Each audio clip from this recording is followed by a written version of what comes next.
the real human of what it takes and what it's like to become a classical concert pianist, since I don't have concerts. And I still want to maintain my genuine self and not be doing something else that doesn't involve my journey into becoming a concert pianist. Why don't I talk about my past? Because vlogging started 3 years ago, and I've been playing for 19 years. You do the math. There's a lot of years of memories that I can talk about and that no one knows about. So let's start from the beginning. Music that I played when I was a child. These are just in the order that I think I learned them in. Not consecutively, obviously. There were a lot more other random pieces that I played, but I just don't quite remember them. And for this video, I am only talking about real classical pieces. That means not John Thompson's pieces or songs. Of course, I had my phase, as every child has, or every beginner has, of playing these books. Great, they're really fun. Little cute cartoons everywhere. I love them. And oh yes, thank you, Mom, for digging up old photos of me. There really were not that many. This is one rare one where you can see that I'm actually learning something that's really cute. Anyway, actual pieces. Let's start from the very first one that I remember. I picked 5 because these are 5 that stood out to me in my brain for whatever reason. And so I have some anecdotes. Stick around if you want to hear my anecdotes and me revisiting these pieces after so many years. For example, the first one is Beethoven's For Elise. Of course it's For Elise. Who doesn't play For Elise? I'm not saying that everyone should, but it's such a common piece, it's not really a surprise that I played it. But I don't have the score with me because, for those who don't know, I grew up in Hong Kong and I am now living in New York City. I've been living in New York City for 15 years. So all of my childhood stuff, they're not with me. And so I'm gonna download it.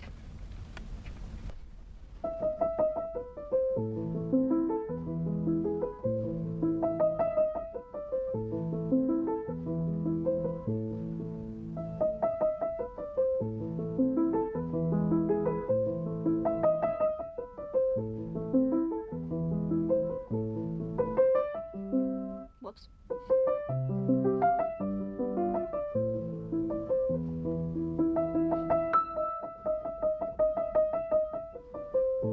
Yeah, I remember this very clearly. So the reason this pops up in my head when I think about all the pieces that I learned when I was a beginner is because of this section here.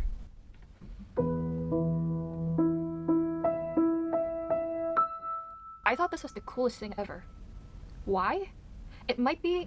Okay, in my head I remembered it being something to do with crossing hands, but there's no crossing hand here actually. So I'm confused. Maybe it's this? I thought it looks like a cat. Anyway, I thought this was a really cool passage for some strange reason. I remember this very clearly. After my lesson, I found out how to play this. And even though it was quite late when we got home, I somehow remember opening up my upright piano and trying this out. Yeah, for some reason I just really remember this section being so cool. I guess because I'm used to just this kind of playing and not interacting both hands. Does that make sense? Like maybe this relaying was really awesome. I don't know how my neighbors are reacting to this because they've been hearing me play all kinds of pieces that they had probably never heard of, and now they're hearing For Elise.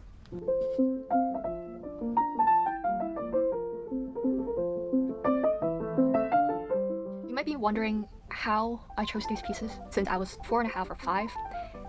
There's only so much agency that I could have had over any 4.5/5-year-old, but my father was an audiophile, and so he understood music without knowing how to play any instrument. So yeah, we just kind of discussed pieces, and of course I had my initial baby piano teachers. Okay, next. Actually, no. Time for an ad break because I have an interview in 1 minute. So, ad break.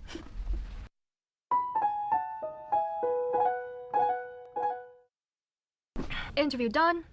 Thank you, musical America. Okay, back to beginner pieces. Mozart, it's next. Okay. This guy here has lived quite a life. As you can see, it is quite broken on the side. And, it looks like it has lived quite a long life. But I did not learn from this book. If I remember correctly, I had a Shermer edition. Yeah. See, it is super clean. There's not a single piece of writing.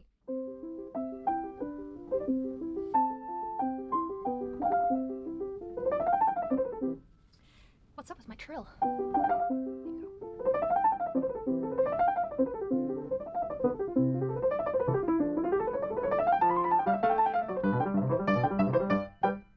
So, my mom did actually find photos of me playing it. Unfortunately, we don't have a method of transferring from the mini DV tapes, you know, because I was born in the 90s and social media and filming with your phone did not exist. So I wish I could show you videos, but there is a picture of me in some mall, 尖沙咀新世界中心. Apparently there was a marathon where any kid could play, and I played Mozart there. Even though in this very picture, you see that I'm crossing my hands, so I have no idea what piece I was playing there. No idea, I was 5.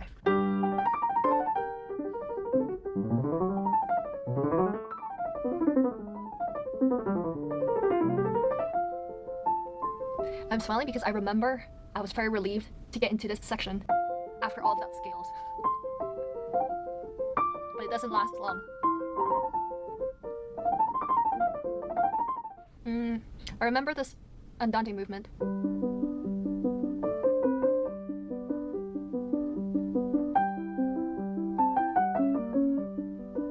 I actually remember my dad and I singing this.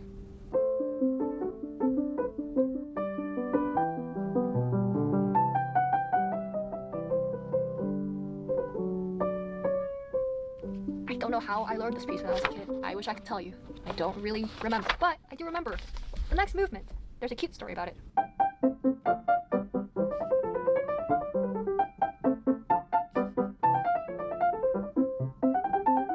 Whoops.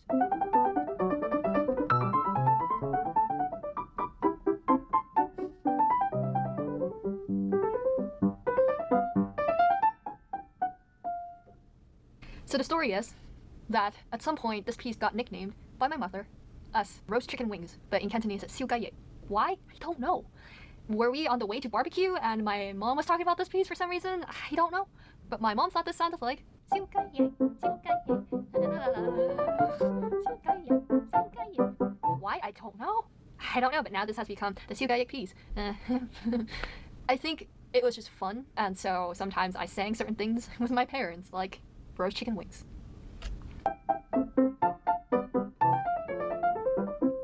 Next, shall we go to Bach? Is Bach next? Or shall we go to Haydn? Let's go to Haydn, because I think that came somewhere after my Mozart learning.